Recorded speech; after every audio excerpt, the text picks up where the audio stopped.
Okay. So guys, here's a quick explanation for our English-speaking viewers. If you've been with us from the beginning, you know that we've been thoroughly discussing that, and we've talked about every character. But basically, the logic of this list is something like that. So Aswell is just fucking broken, and he's uncontestedly best. And S tier is like characters that are really, really good, both well-rounded and have a particularly strong sides. So they have something really, really good that has no particular, weakness to balance that out. So A tier is either really, really good, well-rounded characters with no particular strength, like Gerald, or characters that have some really good sides, but also drawbacks, like Yoshimitsu, that has short range, sorta, but has a broken wall and ring out game. Or Nightmare that has very unsafe game plan but insane damage and explosive soul charge, etc.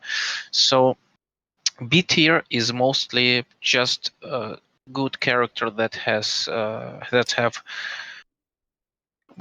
basically have everything, but just don't really shine in any aspect. And so C tier, and we could as well put those letters, like A plus, A minus, etc. We just chose not to because we found that kind of lame.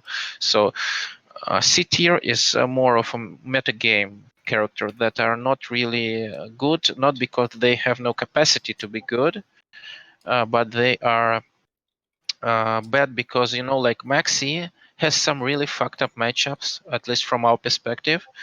So when a character when overall balance is so good and some character has just some fucked up matchup, that's just doesn't feel right to put him higher.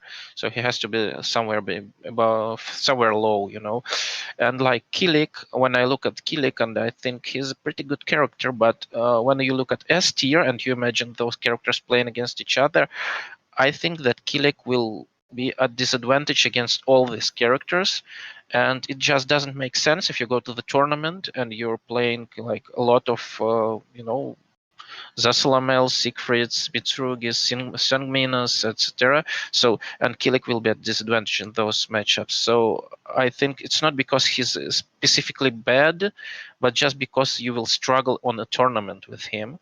So, and the same goes kind of with Grow, like example I did before.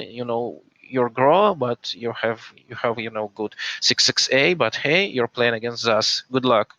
So that's about it. We're not particularly saying these characters are bad, suck, they can't win, but well, in a sense, we're saying that C tier is really unlikely to win a tournament, something like that. So that's the end of my English speech. Thank you for sticking with us, and I hope it at least make this stream at least a little bit more enjoyable for you. Да, все, я закончил.